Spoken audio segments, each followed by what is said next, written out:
പുറപ്പാട് പുസ്തകം 3-ാം അധ്യായത്തിൻ്റെ 12-ാമത്തെ വാക്യം. അതിന് അവൻ, ഞാൻ നിന്നോടുകൂടെ ഇരിക്കും. നീ ജനത്തെ മിസ്രയീമിൽ നിന്ന് കൂട്ടിക്കൊണ്ടുവരുമ്പോൾ നിങ്ങൾ ഈ പർവ്വതത്തിങ്കൽ ദൈവത്തെ ആരാധിക്കുമെന്നുള്ളത് ഞാൻ നിന്നെ അയച്ചതിന് അടയാളമാകും എന്ന് അരുളിച്ചെയ്തു. ജീവവചനത്തിൻ്റെ പ്രതിദിന ധ്യാന ചിന്തയിലേക്ക് എല്ലാ പ്രിയപ്പെട്ടവർക്കും സ്വാഗതം. ഒഴികഴിവുകൾ പറയരുത്, ദൈവകോപം ജ്വലിക്കും എന്നൊരു വിഷയമാണ് നാം ചിന്തിക്കുന്നത്. കൊടുപ്പുറപ്പുകളെ മരുഭൂമിയിൽ ആടുകളെ മേയിച്ചു കൊണ്ടിരുന്ന മോശയെ ദൈവം കത്തുന്ന മുൾപ്പടർപ്പിന് നടുത്തേക്ക് ആകർഷിച്ച് വിളിച്ചു വരുത്തിയിട്ട് താൻ ദൈവസന്നിധിയിൽ നിൽക്കേണ്ട വിധങ്ങളെ പറഞ്ഞു കൊടുത്തതിന് ശേഷം മോശയെ താൻ തൻ്റെ പദ്ധതിക്ക് വേണ്ടി തിരഞ്ഞെടുത്തിരിക്കുന്നതിനെക്കുറിച്ചും എന്താണ് തൻ്റെ ദൗത്യം എന്നതിനെക്കുറിച്ചും എങ്ങനെ അത് നിർവഹിക്കണം എന്നതിനെക്കുറിച്ചുമൊക്കെ ദൈവം മോശയോട് സംസാരിക്കുകയാണ്. നോക്കൂ, ദൈവത്തിൻ്റെ മോശയോടുള്ള ആദ്യ ഇടപെടലാണ്. ദൈവം തൻ്റെ അധികാരം ഉപയോഗിച്ചല്ല മോശയോട് ഇപ്പോൾ സംസാരിക്കുന്നത്. മോശയോട് ദൈവത്തിൻ്റെ അധികാരത്തിൻ്റെ ആജ്ഞ കൊടുത്താൽ മതിയായിരുന്നു. എന്നാൽ ദൈവം അങ്ങനെയല്ല മോശയോട് ഇടപെട്ടത്. തൻ്റെ പദ്ധതിയും അതിൻ്റെ നിവർത്തീകരണവും കാര്യകാരണസഹിതം അതിൻ്റെ എല്ലാ വശങ്ങളും വിശദീകരിക്കുകയും തൻ്റെ ജനത്തിൻ്റെ കഷ്ടത കണ്ട് അവരെ വിടുവിക്കേണ്ടതിൻ്റെ, അബ്രഹാമിന് കൊടുത്ത വാഗ്ദത്തം നിവർത്തീകരിക്കേണ്ടതിൻ്റെ ആവശ്യകത തൻ്റെ ദാസനായ മോശയ്ക്ക് ബോധ്യപ്പെടുത്തി കൊടുക്കുന്നതായി ഇവിടെ നമുക്ക് കാണുവാൻ കഴിയുന്നു. മോശയുടെ സംശയങ്ങൾക്കും ചോദ്യങ്ങൾക്കും ഒക്കെ സർവശക്തനായ ദൈവം തനിക്ക് മറുപടി കൊടുക്കുന്നുണ്ട്. ദൈവം ആരെന്നും തൻ്റെ പേര് എന്ത് എന്നും മോശയ്ക്ക് ദൈവം പറഞ്ഞു കൊടുക്കുന്നു. താൻ നേരിടേണ്ടതായ ഫറവോനെ പറ്റിയും അവൻ്റെ സ്വഭാവത്തെ പറ്റിയും തൻ്റെ കഠിന ഹൃദയത്തെ പറ്റിയും ദൈവം വിശദീകരിച്ചു കൊടുക്കുന്നുണ്ട്. ദൈവിക പദ്ധതിക്ക് വഴങ്ങാത്ത ഫറവോനെ ബാധകളാൽ ബാധിക്കുമെന്നുള്ള ദൈവത്തിൻ്റെ കാര്യപരിപാടിയെക്കുറിച്ചും മോശയ്ക്ക് ദൈവം മനസ്സിലാക്കി കൊടുത്തു. മോശയ്ക്കൊന്ന് മനസ്സിലായി, ദൈവം തന്നെ തൻ്റെ ശ്രേഷ്ഠകരമായ വീണ്ടെടുപ്പ് വേലയ്ക്കായി തിരഞ്ഞെടുത്തിരിക്കുന്നു. എന്നാൽ മോശ ചെയ്തത് താൻ ഇതിൽ നിന്ന് ഒഴിഞ്ഞു മാറാൻ താല്പര്യപ്പെടുകയാണ് ചെയ്തത്. മോശ ഒഴിവുകഴിവുകൾ ദൈവത്തോട് പറയുകയാണ്.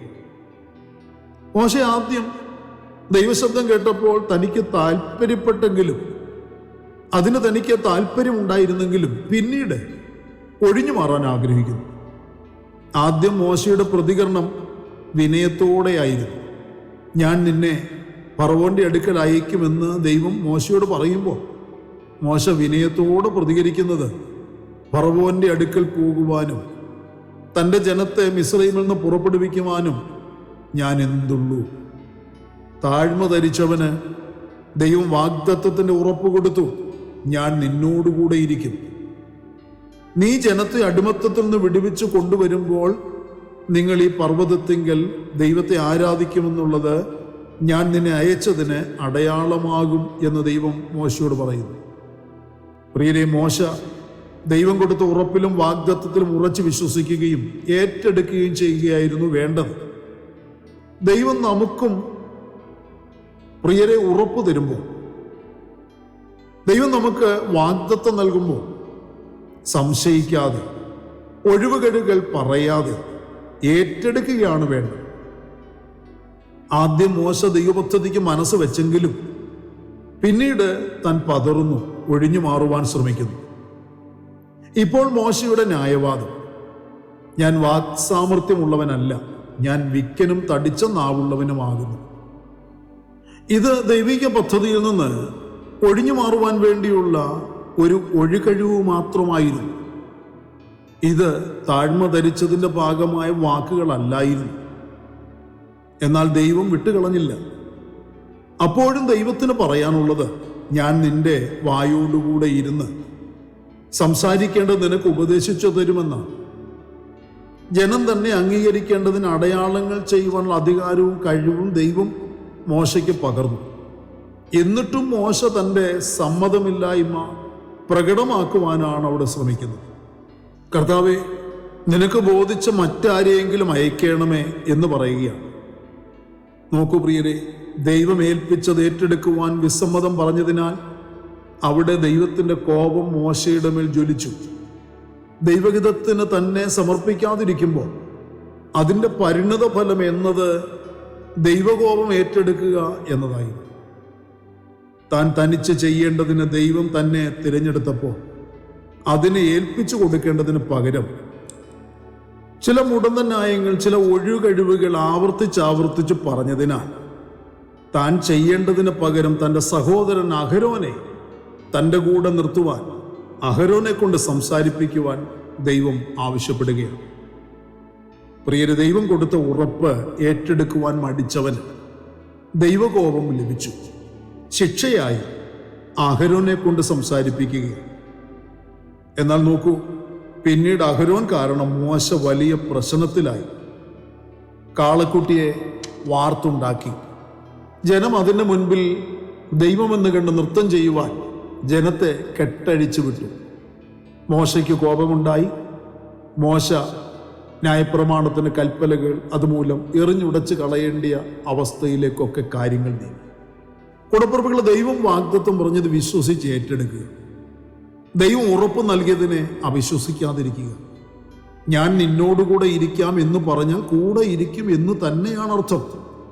ഞാൻ നിന്റെ നാവോടുകൂടെ ഇരിക്കുമെന്ന് പറഞ്ഞാൽ ദൈവം നമ്മുടെ നാവിനെ ഉപയോഗിക്കും എന്ന് തന്നെയാണ് അർത്ഥം. നമ്മോട് പോയി പറയാൻ ദൈവം പറയുന്നത് നാം പറയാതെ അവഗണിച്ചാൽ പ്രിയരെ, നമുക്ക് വേണ്ടി പോയി പറയുവാൻ മറ്റൊരുവൻ എഴുന്നേൽക്കും.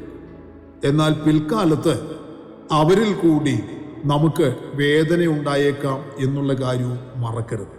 പ്രാർത്ഥനയ്ക്കായി നമ്മുടെ കണ്ണുകളെ അടയ്ക്കും.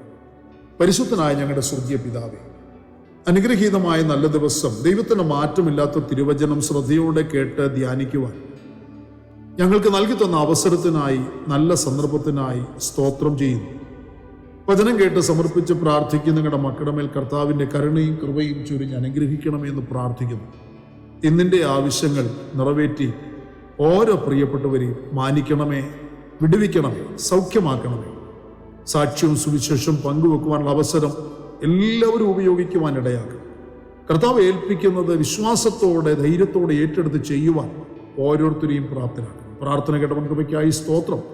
മഹത്വം അങ്ങയ്ക്ക് മാത്രം അർപ്പിക്കുന്ന കർത്താവെ, സകലതും ഞങ്ങൾക്ക് വേണ്ടി ജീവൻ തന്ന യേശു ക്രിസ്തുവിന്റെ ധന്യമായ നാമത്തിൽ താഴ്മയോടെ അപേക്ഷിക്കുന്ന പച്ച ദയ തോന്നി കേൾക്കുമാറാകണമേ. ആമേൻ. പ്രിയരെ, വചനങ്ങളാൽ കർത്താവ് എല്ലാവരെയും അനുഗ്രഹിക്കട്ടെ. വാഴ്ത്തപ്പെട്ട കർത്താവിന്റെ വരവിന് വേണ്ടി ഒരുങ്ങി കാത്തിരിക്കാം. മാറാനാഥ.